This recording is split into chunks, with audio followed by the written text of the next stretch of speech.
Welcome to the Spirituality What? Podcast, where we explore the mysteries, joys, and challenges of being spiritual beings navigating our unpredictable human experience we call life here on planet Earth. I'm your friendly guide, Rebecca, ready to jump into our adventure of the day.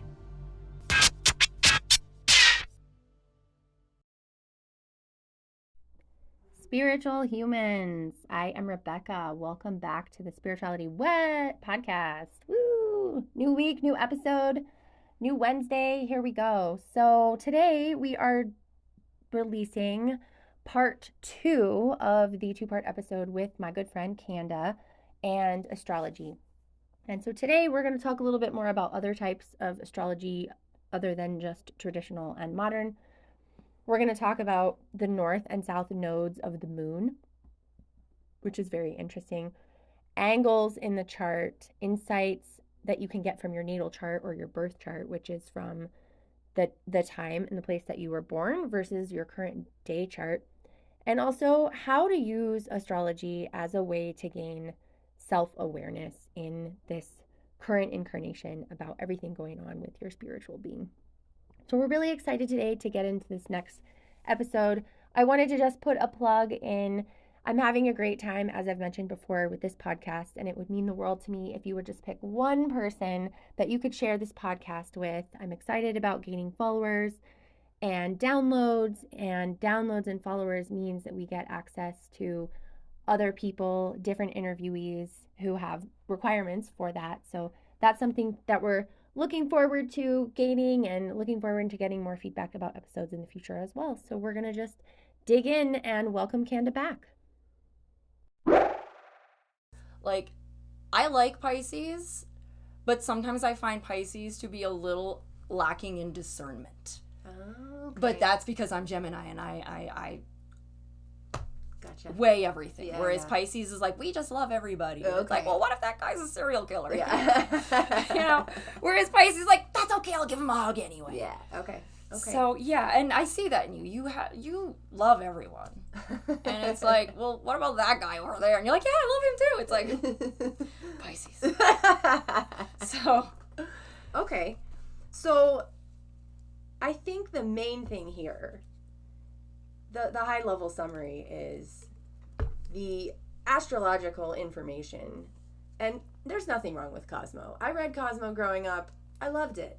But that information really is like the 0.1% tip of the iceberg when it comes to astrology. Awful. There's really like so much more that really can give you so much more information, both about you, your values, your learning, your spiritual, like all of these different aspects of you, yourself, and your life, and kind of what's going on there.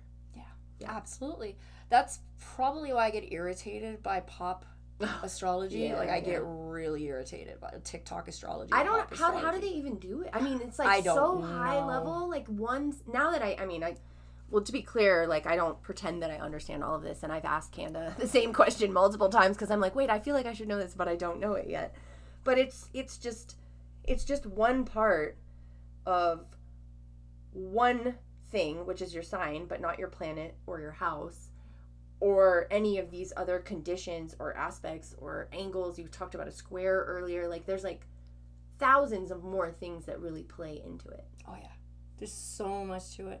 However, I've found that traditional astrology, even though it's a bit confusing at first with learning all the different conditions, it's actually easier because it's almost like modern astrology. Sometimes I feel like they're making shit up along the way. Like, I mean, we made Pluto a planet and then we said, never mind, you're not a planet anymore. Yeah, right? Like, I almost feel like, and I felt like that before I started really digging into traditional astrology. But there now, just was a disconnect there and you were just like, I can't, but okay. Whereas I'm finding, now I think there's, valid information in both systems. Totally. Just like there's valid information in, Vedic astrology, there's valid information in Norse astrology. I don't know anything about those systems aside from the fact that they exist. Yeah, and they're different. Yeah, they're different. They're very different. Yeah. Now, traditional astrology has a lot more in common with Vedic than modern does, because they a lot of the same like core principles. Okay. The difference between Vedic and Western traditional is Vedic is more, it's heliocentric. Okay. So they calculate things from the point of view of the sun, whereas we are like Western is we do it from the point of view of the earth. Yeah, that makes sense. So that's the major difference, because we calculated the wobble of the, like the precession and the wobble of the earth and all that, and took that into account, whereas Vedic were like, that doesn't matter. And you know what? Valid. Yeah. It's all valid. Yeah. Because I've come to the perspective. Yep. Really. Yeah. I've come to the realization that what we put energy into, what systems, like for instance, the system of astrology that I put energy into is what's going to work for me. Remember we talked about how like I feel that like candles and crystals are lovely, but I think they're a placebo. Mm-hmm. It's what energy you're putting into it. Do you believe that that's going to work? Because if you do, then it probably works. It probably will. It does work for you. Yeah. Yeah. Totally. So what works for you is what works. Mm-hmm. So I think all systems can be valid as long as the person is doing it in good faith. Yeah. That's awesome. Okay, cool. So we have a little bit of information now about how the chart looks, the different components of the chart, and to me, I mean, astrology and spirituality feel like they go hand in hand, but there is this also section, this 12th house, where you were talking about it's kind of related to spirituality, and we've got a couple of other, like the communication, like the third house being having occult in it, and there's also one specifically, what is this, 1, 2, 3, 4, 5, 6, 7, 8, 9, which is religion. So it seems like specifically within astrology there is an acceptance or an understanding that there is something else. Oh, absolutely. Absolutely. Well, this is actually really interesting that you bring up 12th house, because this is a good segue into talking about the north and south node of the moons. Beautiful. There we go. So with the north and south node of the moons, they are not real points. They are imaginary points of, the nodes of the moon. So what your north node, they're also called the dragon's tail and the dragon's head. So the north node is where you're going. Okay. The south node is where you've been. So here's a good example. My south node is in Aries. Okay. My north node is in Libra, in the 12th house. So I've got a 12th house north node and a 6th house south node. And just digging into who I am, into myself, I absolutely have an Aries past many existences. I mean, I've definitely been, I just have this feeling. I just know I've been a warrior. I have fought many battles. Even from my particular personality, I'm a little bit, feisty. Definitely got. She's feisty, ladies and gentlemen. It's the only Aries placement I have in my chart, but your south node of your moon. Okay. Because that's where I'm coming from. Okay. I don't need any more Aries energy. I've been mistaken for Aries many times. It's like, I don't have any fire energy, let alone Aries. So it's because I've spent a lot of time in past lives in Aries energy, whether it, I was actually had a chart with Aries in it or just that particular archetype. Got it. So I'm moving towards 12, you said, 12. Right? Okay. That tracks. That tracks. Yeah. I'm moving towards Libra. Now Libra is the opposite of Aries. Libra is peace and unification and, diplomacy, things like that. I am being forced to have to be more like that. And while it's uncomfortable sometimes because it's like, God damn, I just want to fight. I'm not supposed to. I'm supposed to get along with people now. And I'm supposed to be diplomatic and make nice. And the 12th house, I hate admitting this, but I think I have to do it through spiritual means. Whereas the 6th house is the house of work, military, physical, the body. Yes. It's when you learn it and you see it, you can't unsee it. Now that's all I see. I'm like, oh my God. It just makes sense. It just clicked. Yes. It was like, oh my God, I'm coming from a very selfish, me, militaristic, I don't know how many lives, I have to move into this peaceful unification, not me and you energy. Mm. And it's it's hard. Yeah. Okay. Well, what about, so the moon, I'm taking a lot of notes here, guys, because this is definitely complicated, but the moon we've talked about before representing like past lives, right? Like where you came from. And so now what you're saying is part of the moon does represent that, which is the south part, these nodes. Does every planet have nodes? Yes, every planet has nodes. Okay. But the north and south node of the moon are specifically used for important, where you're going, where your soul has been. Okay. Where your soul has been and where your soul is going. Okay. It could take many lives for me to, I could have already done several lives with this same place. Yeah, and I'm just really, messing it up. Because I keep having to do it. Okay. So that's really cool. So what is the relationship between, like, where is your moon? What is the sign of your moon? Am I saying that right? The sign of my moon? Yeah. Mine's Cancer. Okay, so your moon has a sign. But then the nodes have signs. Yes. Also, it's inception of signs. Yeah. Within the chart. So okay, many. Just making sure I understood that correctly. Okay. Yeah. So by looking at, so what is the relationship then between the signs of the nodes and the overall sign of the moon? You see what I'm saying? Yeah, I see exactly what you're saying. I guess I haven't really studied that much. Okay. That's a good question, though. We'll have to look into it. I'd have to look more into that. Okay, cool. It's very interesting to me, especially when I think about, we'll go back to like the pop astrology. It's like the moon has a sign, but then it has two signs actually within the one sign, and it's kind of just like breaking it down further. It's like digging a hole, further and further, which is very interesting. Okay. So from your perspective, it's where you've been, the south node, where you're going, and every planet has the opportunity to be in a house that feels like it's more or less related to spirituality or to spiritual growth or things not related to your physical body, physical incarnation, physical whatever. There's going to be a balance for all of them. There's going to be a balance for all. And yes, some people are going to, in their chart, are going to see that they have more markers that indicate they are going to be living a more spiritual existence, whether they like it or not. Houses that are more about that interaction with other people and things like that. Some of the more spiritual houses are the 8th house, the 12th house. Like I said, the 3rd and the 9th, some will consider them I don't. I consider them more about religion and the introduction of a cult, like opening the door, the knowledge. Because you can have the knowledge and not live it. It's true. There's plenty of people who talk the talk but do not walk the walk. Right. Plenty. Okay.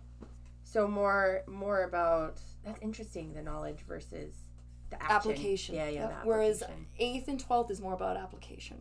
Okay. 8th. Yes. Okay. Very interesting. So let's add another complexity there, which was, you mentioned square earlier. What does that mean? Square is a 90-degree angle. Oh, okay. So if I have, like, for instance, good example, my right now my sun is being squared by Neptune, as I said earlier, and it really sucks because square is it's not fun. You're going to have a lot of, I guess, clashing energy. Okay. And it depends on what planets are in square as well. Like for me, Neptune and the sun, that's not, they don't get along great. Okay. They don't, like, Neptune is feminine and the sun is masculine. They don't get along great. Each planet has a energy, gender masculine, energy. feminine. Okay. Yeah. Okay. I mean, I really want us to get away from that language so bad, the masculine, feminine, but right now, just for sake of simplicity, I'm going to have to use it. Yeah. So squares are very dynamic, and they force you to confront certain situations. Okay, so really quickly then, your chart is always changing, right? So if you look at it a week ago and then in 6 months, that's where all these angles and things come in, because all of that would be changing potentially. Yes, but you also have them in your birth chart as well. Which is the static one, because it's based on your birthday, your birth time, and all of that. Yep. What is the difference? That's the natal one, right? Mm-hmm. What's the what different information do we get from the natal one versus, I can't remember the today one?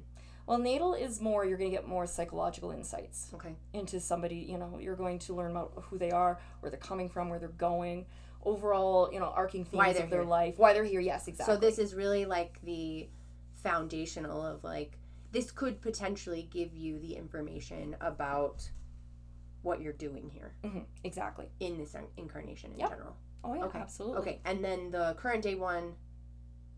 That's going to give you more what you're this is a philosophical issue. Okay. Is it cause or is it, effect? Is it, do the planets cause the things we go through? Oh, okay. Or do they show us what we're going through? Is it a sign or is it a cause? This is astrologers still haven't figured this shit out. Yeah, yeah. So cause or, a sign. Mm-hmm. Do we have full determination or, is everything pre-planned for us? Mm-hmm. Do we have actual free will? Yeah. These are philosophical questions within astrology that nobody can answer yet. Interesting. I don't know where I stand on that spectrum. I think about it all the time because sometimes I think, we have some free will, but I'm starting to wonder if we have as much free will as we actually think we do. Mm-hmm. I'm starting to think that we don't. Yeah. Because I think the free will we have is the will that we have before we go into these bodies. Yeah. We decide our lives. We decide what we're going to do. I see. But I also think there are some things that, because we have different timelines, so obviously we're making different choices. Right, exactly. So I think it's hard to tell. It is. Yeah, I would agree with that. Okay. All right. So if I've never had my natal chart read, I probably want it read then. Mm-hmm. Yeah. Just in general to kind of get an understanding of what I'm doing here. Self-knowledge is always useful. Yeah. What was, when you first started, or maybe in your time looking at astrology and everything that has changed in your beliefs and everything you've learned over the last 10 years, what is one thing about your birth chart that really surprised you? Oh, man. Or because it was always clicking and you're like, oh, but that makes sense, and you're starting to see it, or it was... Aries in my 6th house made sense. The whole Aries Libra thing made, it just clicked, and I was like, oh, yeah, of course. Okay. I've always been pretty athletic. I've always, enjoyed doing a lot of physical activities. Yeah, Kanda does aerial silks, by the way. Kanda is very athletic. So, and Aries in the 6th house, the 6th house is a physical body. Mm-hmm. That didn't surprise me at all. That was like, oh, well, that tracks. I think the thing that surprised me the most was having an ascendant in Scorpio. Okay. I did not know that until much later in life. And ascendant was the one that is how you present to other people and how you come off to other people. Yep. So what does that mean, having an ascendant in Scorpio? What are the characteristics? I'm a Scorpion. I don't even know what my stereotypical characteristics are. Well, my stereotypical characteristics for Scorpio rising are going to be somewhat the same as a sun, but there's going to be some differences because it represents the physical body as well. Scorpio risings are known to be very intimidating looking. Our presence is intimidating. Mm-hmm. I've been told that many times. It's like, guys, I'm 5 foot fuck all in $120. Not even $120. I know. I was like, she does not weigh 120 pounds. She a tiny person. So it's like, I guess I'm probably because I'm loud and obnoxious and I don't really care.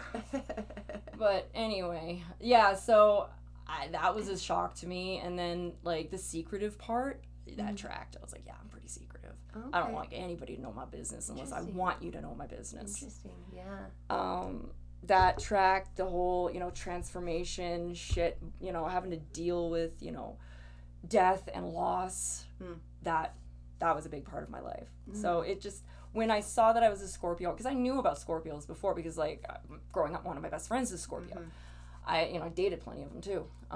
It's I felt I knew what Scorpio was, and I was like, okay, that's pretty cool. I'll take it, I'm pretty secretive. I get that. Okay.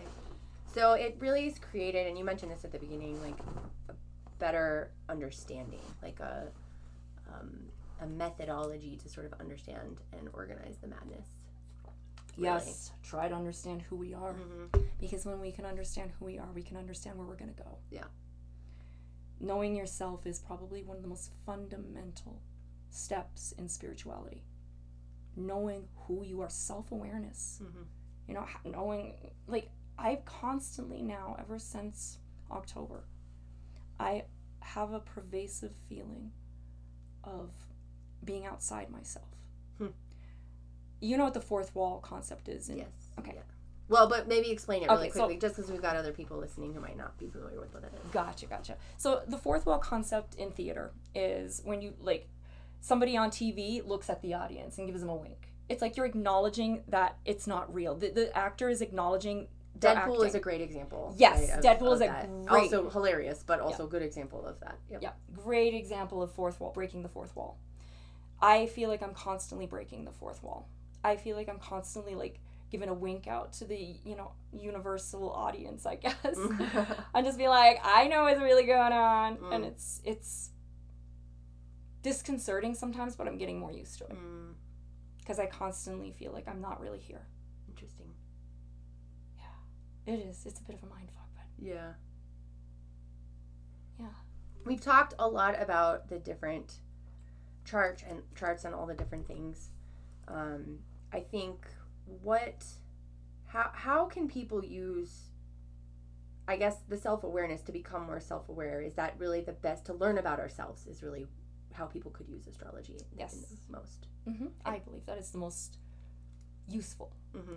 And to learn about other people, as you mentioned. I think one of the greatest things I love is Kanda's party trick, at least in my opinion. She's got quite a few, but just kind of pulling up people's charts and being like, oh yeah, this is this about you. And it's really interesting to watch people react to, like, well, that is exactly how I am, and I just met you, and I don't know how you would know that, you know? Freak. So, yeah, right? Exactly. Like, it's like fortune telling, but it's based on a language that you're reading in this kind of astrology app that Kanda has, which is very interesting.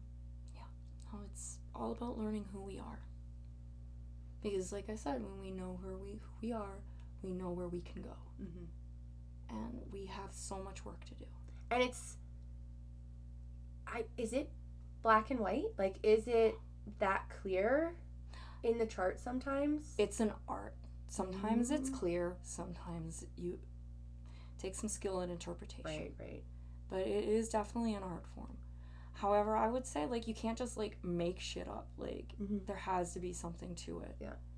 So, I mean, like, there's nothing in my chart that indicates, like, say if I wanted to, I don't know, become a salesperson. I have so much Gemini, you would think that would be something I would be interested in, but oh my god, no. Are you kidding? I don't like people very much, let alone sales.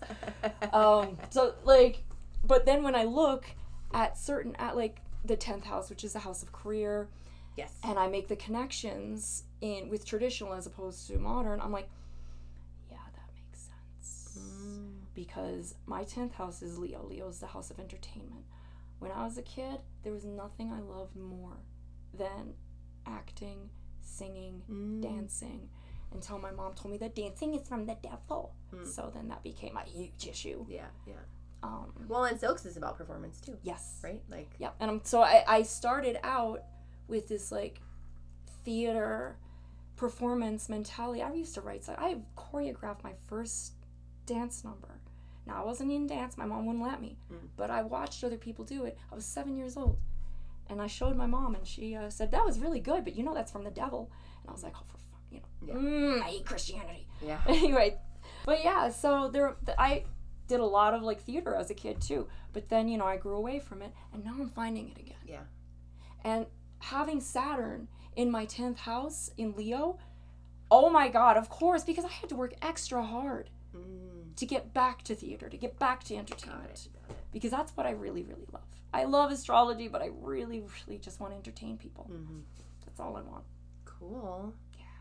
Awesome. All right. So we have had just an amazing conversation today. This has been really good. We're getting kind of close to the end here. I think I asked this last time, and I would like to ask it again. What is one tip about living these spiritual lives in these human bodies that you would like to give the listeners? None of this is real. None of this is real. It's all a play. You are an actor or an actress, and you're just playing a role. Do your best. play it's that all role. about learning. It's experience. Yeah. It's all about experience. You're playing a role. Learning, do your growing. best job playing that role, and you're going to do great. Mm-hmm. So enjoy the show. Yeah. That's it. Take the pressure off a little bit. Enjoy the show, because here's the thing. The audience is us. So enjoy the show. Yeah. Awesome. So if somebody had questions or wanted to have their chart read, how could they get in contact with you? Email is probably the best way. Okay. Okay, I know what one. I'll give you my email. Okay, so, cool. We'll put it in the notes. Yeah. In case anybody is interested. And then also, I know you use an app that you really like, and so I didn't know if you wanted to share just the name of that app. I can include it in the notes as well, just in case somebody was like, I want to start getting more into it. I want to look at my own chart. I will admit, I've looked at the chart on the app before. It's like a circle with a bunch of lines all over it. Like, it means nothing to me when I look at it. So you definitely need somebody to interpret it for you. or like instructions, at least, on how to do it. I would actually love to teach people how to do this themselves. I would prefer, I think, to teach people how to do it themselves than to do it for them. Yeah.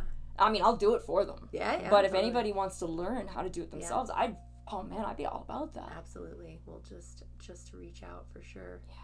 So what's the app called? Oh, Astromatrix. Astromatrix. Mm-hmm. Okay, cool. I will include the links in the notes. And then that's it for today. Anything else you'd like to add? No, that's it. Wonderful. Thank you so much. This was great. Thank you. That does it for today. Thank you, Kanda, so much. Thank you, audience members. Thank you, listeners.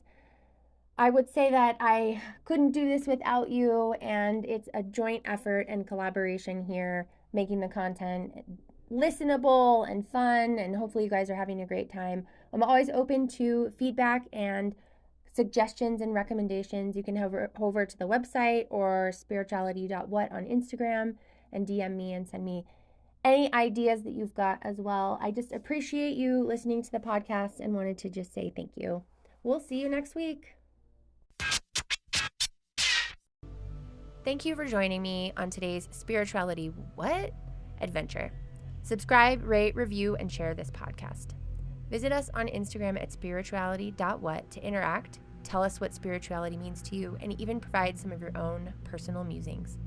Human on, you phenomenal spiritual beings.